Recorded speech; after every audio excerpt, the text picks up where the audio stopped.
Hello friends, आपके अपनी सी YouTube channel counselling and motivation hub में आप सभी व्यूअर्स का हार्दिक स्वागत है। फ्रेंड्स, आज मैं आपके सामने बात करना चाहूँगा म्यूचुअल अंडरस्टैंडिंग के बारे में। मतलब कि हम जब भी शादी करते हैं तो हमारे पार्टनर के प्रति म्यूचुअल अंडरस्टैंडिंग किस प्रकार से होना चाहिए। और सबसे महत्वपूर्ण बात तो यह है कि हमें यह भी जानना होगा कि मैरिटल लाइफ में म्यूचुअल अंडरस्टैंडिंग किसे कहते हैं। फ्रेंड्स, कभी आपने ऐसा सोचा है कि जब हम शादी के लिए लड़का और लड़की की कुंडली मिलाते हैं तो वहाँ पर हम ये चेक करते हैं कि 36 में से कितने गुण मिल रहे हैं। अगर 36 में से बहुत कम गुण मिलते हैं तो हम यह मान के चलते हैं कि शादी नहीं हो पाएगी। और 36 में से 30 गुण मिलता है, 32 गुण मिलता है, 25 गुण भी मिलता है तो इसे बहुत ही उत्तम माना जाता है। वहीं दूसरी ओर ऐसा भी होता है कि लव मैरिज के केस में एक लड़का और एक लड़की ने कभी आपस में कुंडली मिलाया ही नहीं है। उन्होंने भाग के शादी किया है या कोर्ट मैरिज में शादी किया है या धर्म परिवर्तन करके शादी किया है, व्हाटएवर, उसकी हम बात छोड़ देते हैं। लेकिन हम देखते हैं कि उन दोनों का ऐसा भी पॉसिबल है कि गोत्र भी एक हो, नाड़ी भी सेम हो, फिर भी दोनों का रिश्ता अच्छा चलता है। दोनों प्यार मोहब्बत से अपनी ज़िंदगी को सुखमय जीवन की ओर आगे बढ़ाते हैं। दूसरी तरफ हम ऐसा देखते हैं कि अरेंज मैरिज जब होता है तो कुंडली मिलान किया जाता है, दोनों के परिवार वाले एक दूसरे से परिचित भी होते हैं। उसके बावजूद ऐसा क्यों होता है कि कुछ ही दिनों में पति पत्नी में खटपट चालू हो जाती है और खटपट चालू होने के बाद ऐसा तक होना चालू हो जाता है कि तलाक के ऊपर तक बात पहुंचने लगती है। फ्रेंड्स, कभी आपने इस प्रकार की बातें सोचा है कि नहीं सोचा है? फ्रेंड्स, आपने सोचा तो बहुत कुछ होगा, लेकिन ऐसा आप अगर सोच रहे हैं कि लव मैरिज में खटपट नहीं होगा, अरेंज मैरिज में खटपट नहीं होगा, तो आप बिल्कुल गलत हैं। लव मैरिज करें आप कि अरेंज मैरिज करें, दोनों में खटपट भी होगा, दोनों में तलाक की भी संभावना भी होगी और दोनों में लाइफ सुखमय भी बीत सकती है और दोनों में लाइफ बहुत बुरी तरीके से बीत सकती है। यहाँ पर मेन मायने यह नहीं रखता है कि आप लव मैरिज कर रहे हैं कि अरेंज मैरिज कर रहे हैं, मेन मायने रखता है म्यूचुअल अंडरस्टैंडिंग। अब आप पूछेंगे कि म्यूचुअल अंडरस्टैंडिंग क्या होता है? तो फ्रेंड्स, म्यूचुअल अंडरस्टैंडिंग का मतलब होता है कि आपको पहले से पता होना चाहिए कि हमारा लाइफ सुखमय तभी आगे बढ़ सकता है जब हम दोनों एक दूसरे की मतों की रिस्पेक्ट करेंगे, एक दूसरे की ओपिनियन की रिस्पेक्ट करेंगे, एक दूसरे की फीलिंग की रिस्पेक्ट करेंगे। शादी विवाह के संबंध में ऐसा होता क्यों है कि लड़ाई झगड़ा स्टार्ट होता है? फ्रेंड्स, दोनों पार्टनर के ओपिनियन अलग अलग हो सकते हैं, जो कि कॉमनली हमको देखने में आता है। कोई भी एक टॉपिक हो, वहाँ पर हम देखते हैं कि दोनों पार्टनर के ओपिनियन अलग अलग होते हैं।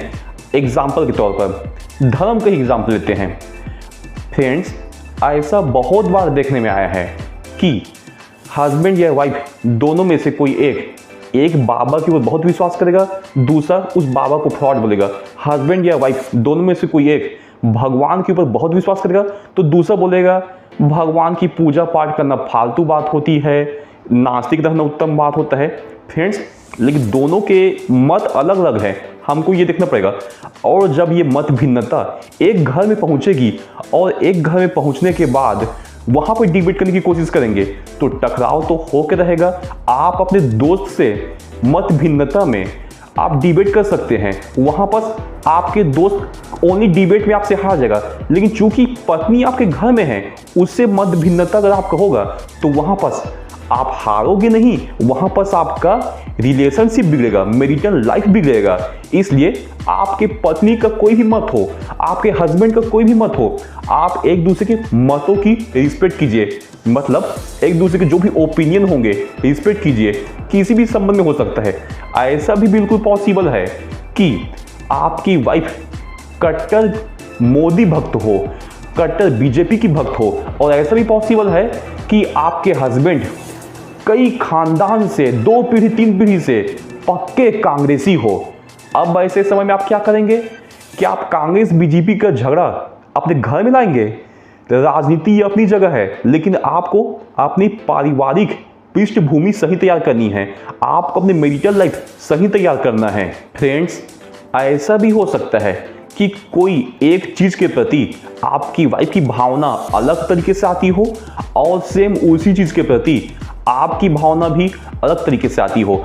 और जब हम कुंडली मिलान करते हैं तो कुंडली मिलान करते समय ऐसा कोई भाव नहीं होता है, ऐसा कोई घर नहीं होता कि 7वां घर 8वां घर में मंगल बुध को चेक करें तो हमको आपके पार्टनर की भाव पता चले। पार्टनर का भाव आपको तब पता चलता है जब आप उससे आमने सामने बात करते हैं। तो बिल्कुल ऐसा पॉसिबल है कि कोई एक चीज के प्रति आपकी वाइफ को दिल से प्यार जगता है और उसी चीज के प्रति आपको दिल से नफरत जगता है। उदाहरण के तौर पर मांसाहार की बात लेते हैं। ऐसा बिल्कुल पॉसिबल है कि आपकी वाइफ बोल दे, मुझे तो मांस मटन खाने का आदत है, तू नहीं खाता तो मैं क्या करूं। और ऐसा भी हो सकता है कि हस्बैंड मैक्सिमम बोल दे, तेरे को नहीं खाना है तो मत खा, हम तो सुबह से खाते आ रहे हैं, हमारे घर में नहीं बना है लेकिन हम तो सुबह से खाते आ रहे हैं। अब शादी के बाद जब ये बात पता चलता है तो शौक ज़्यादा हो जाओगे कि वो तो इतना छुआछूत वाले हैं फिर भी मांस कैसे खाते हैं, उसके परिवार ने तो ये बताया है, पंडित जी ने तो ये बताया है। शादी के बाद आपको सच्चाई पता चल रही है कि यहाँ पर सच्चाई ये है कि आपका पति जम के मांसाहारी है, दूसरा पक्ष शाकाहारी है, दूसरा पक्ष धर्म के मामले में अड़ जाएगा कि नहीं नहीं हम शुद्ध ब्राह्मण लोग हैं, ये धर्म का अपमान है, हमारा पति जाए तो जाए, धर्म भ्रष्ट नहीं होना चाहिए। फ्रेंड्स, यहाँ पर याद रखिए, आप धार्मिक डिबेट करने नहीं बैठे हुए हैं, आप अपना दाम्पत्य जीवन सही करने बैठे हुए हैं। यहाँ पर आपको दोनों को एक दूसरे की भावनाओं की रिस्पेक्ट करनी ही होगी।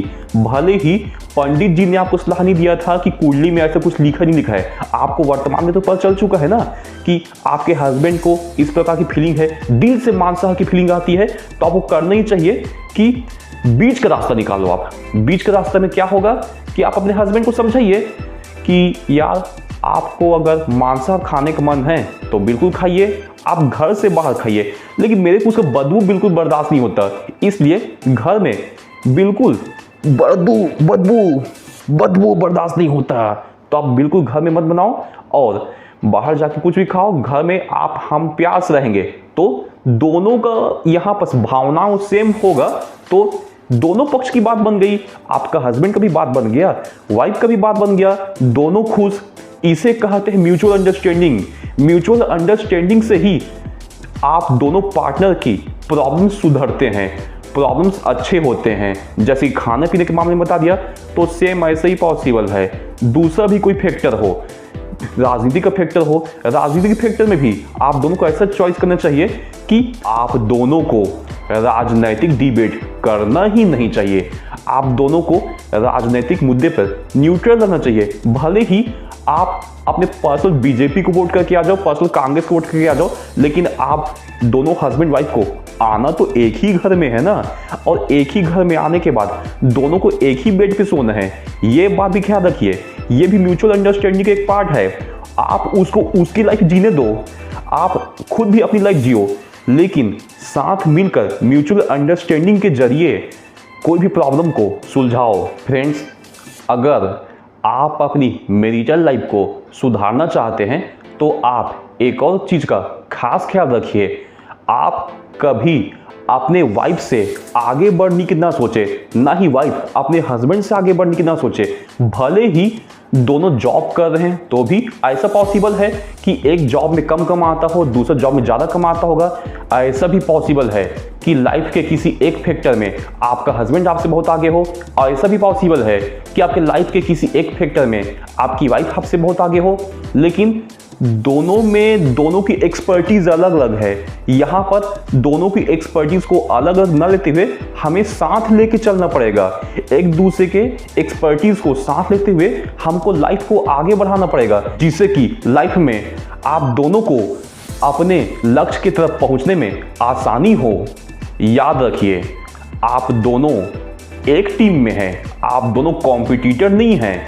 याद रखिए, आप दोनों कॉम्पिटिटर बनने की कोशिश करोगे तो आपकी मैरिटल लाइफ बर्बाद होकर रहेगी, लेकिन आप अपने आप को एक ही टीम का हिस्सा मानोगे तो आप खुशी खुशी बड़े से बड़े तकलीफों का सामना करते हुए अपने लक्ष्य को प्राप्त करने में सफल होगे। अब फ्रेंड्स, यहाँ पर हम कुछ भावनात्मक ज़रूरतों की भी बात समझेंगे।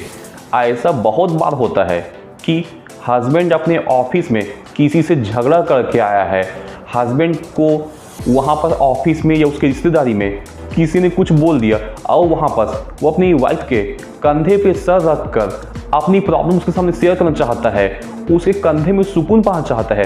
अब वहाँ पर वाइफ ऐसा करेगी कि नहीं, तेरे को मेरी ज़रूरत है ना, तो अब मैं तुझे अपना कंधा नहीं दूंगी। तो वहाँ पर वाइफ को समझना चाहिए आपसी झगड़ा कुछ अलग बात है, लेकिन वर्तमान में आपका हस्बैंड डिप्रेस्ड है, तो आपको डिप्रेशन से उबारना आपका परम कर्तव्य है। तो फ्रेंड्स, इस प्रकार से हम ये कहते हैं कि आपकी वाइफ की भी कुछ भावनात्मक जरूरत हो सकती है, आपके हस्बैंड की भी कुछ भावनात्मक जरूरत हो सकती है। दोनों एक दूसरे की फीलिंग्स को समझिए, दोनों एक दूसरे की भावनाओं को समझिए।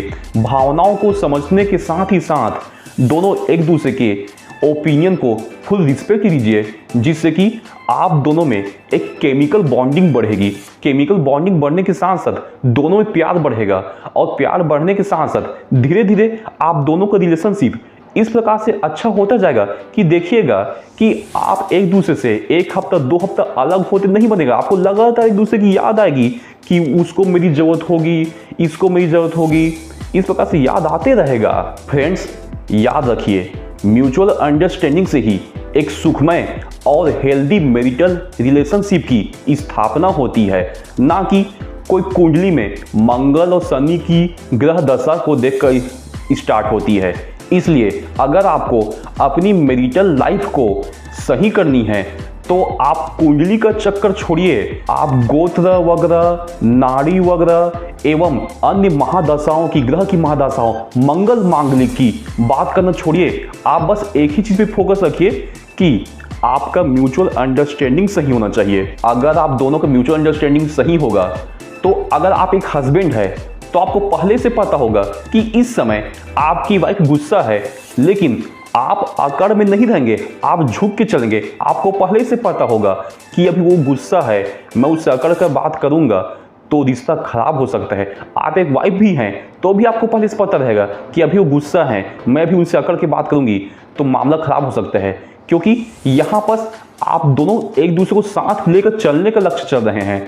अगर आप एक दूसरे को साथ लेकर चलने का लक्ष्य लेकर चल रहे हैं तो फिर आपकी वाइफ आपके संग कितना भी गलत क्यों ना करें, आप एक हस्बैंड के रूप में उसके प्यार को याद करेंगे कि जो वह प्यार करती थी तो मुझे कैसे लगता था, तो उस प्यार को याद करते हुए आप आगे बढ़ेंगे। और अगर आप अभी एक वाइफ है और एक गर्लफ्रेंड है और आप मेरी इस बात को सुन रहे हैं तो आप उसके द्वारा दिए गए भावनात्मक बातों को याद करेंगे कि किस प्रकार से भावनात्मक रूप से मेरी अच्छी अच्छी बातें करता था मुझसे, किस प्रकार से मुझे घुमाने फिर जाता था। तो इसमें केमिकल बॉन्डिंग आपकी एक वाइफ के रूप में बढ़ेगी।